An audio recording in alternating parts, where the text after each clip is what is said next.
The presence of mental agitation tends to discourage us from meditation. In this video, I actually want to take that mental agitation and flip it around 180 degrees so that instead of discouraging our meditation, nourishes our meditation. Usually, this misunderstanding about agitation in the mind to signal bad meditation is given by the idea that we have to have a peaceful mind. That if we don't have a peaceful mind, I am not improving my meditation practice. The problem with this is that meditation is being put in a spectrum, and that spectrum has a dependency on mental agitation, which goes into higher intensities and lower intensities. So every time we are at a low intensity, we say, great meditation. High agitation, bad meditation. So whenever we see this, we're going to see that we're still in a dual activity, which is called meditation for the mind. We're not meditating for the mind. Meditation is a recognition of our true self. That's why we use the direct path to self-realization, which is simply to ask the question, not even for meditation, just to be very curious about if I am the one that's going to meditate, or I am the one suffering, or I am the one that has a lot of mental agitation, then let's define who I is. What do I mean when I say I? When we contemplate this question of who we are, then identity automatically goes directly to point at what we mean when we say I, which is presence or pure awareness. Do it now and realize, where does your attention go when you ask the question, what do I mean when I say I? What does I refer to in my reality?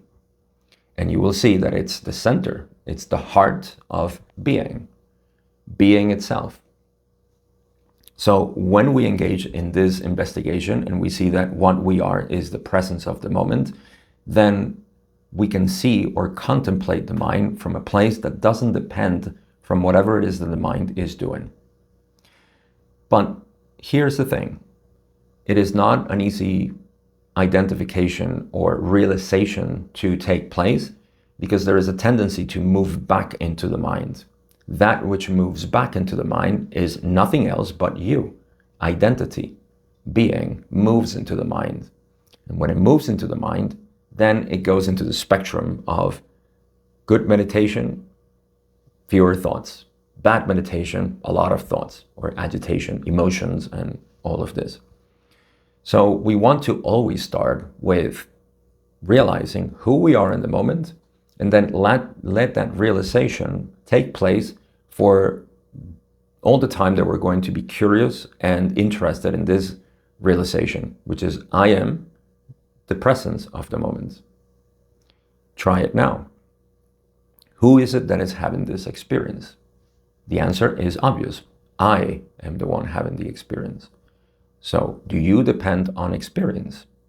Does experience define you, or does experience simply color you? Experience is always changing, coming and going. Everything that you experience is never permanent. It's what we call impermanent, always moving. But do you change? Do you experience the temporary nature of experience? You don't. You're always present. So that's what experiences this. That which is aware of this experience is you. So awareness is the same as I. And the more you realize this, the more you can see the pull that you will have towards the mind. This is okay. This is natural, and is the flip that we need to do in our meditation so that agitation is not a problem. Because agitation is actually the nature of the mind.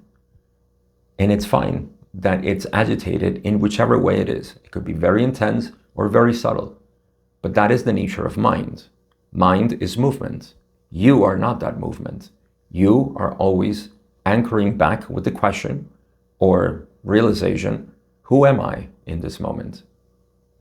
If the answer comes up with a story, then you know that it is identity plus story, which is mental activity. Let it play out, but question it. Am I really that? What happens when the story ends? Do I remain? Yes, I do. And if I do remain, then I don't depend on the story. The story simply colors me.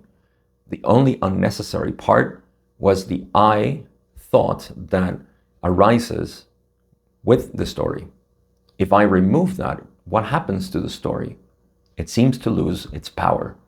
It seems to lose its attraction because now it simply becomes a narrative, not a story that defines me. So whenever agitation arises in the mind, look for the I thought that comes with the narrative. And that is happening for a reason that you have to understand and is the reason why meditation is working. So again, when we move into meditation, when we begin to contemplate the mind as simply presence, in other words, we're not trying to gain anything from the mind. We're not trying to improve ourselves because we don't know who we are yet. We're simply interested in realizing who we are. If I am this presence, then how can I improve? If I am the presence of every single experience, it doesn't improve. It's always the same. It cannot improve because it's not worse than before, and it can't get any better. Presence is always presence.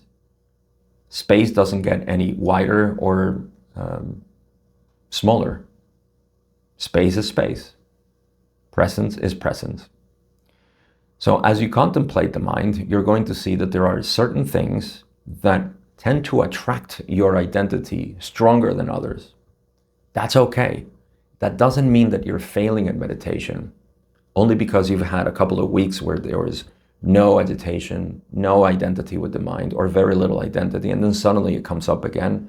What's happening is that you have encountered parts of your unconscious mind that still identify with those patterns. Great, because they used to be at a subconscious level. Now they are above the conscious level, which means that you know them. You're beginning to notice them. Before, they were running you. Now, you are in charge of doing the only thing that is necessary here, which is to take back your identity, return identity where it belongs, and then all that agitation becomes a story. Thoughts that are simply coming and going. Remove identity from every single part that seems agitated in you, and notice that the agitation always contains identity with the story. All mental agitation is a story that we play with a character that we call I. But am I really that I? Question it. Don't believe these words. Always question your experience and find the evidence always of who that I is, who that self is, who is it that the story belongs to.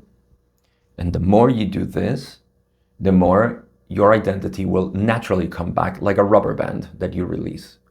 You don't even have to remember yourself.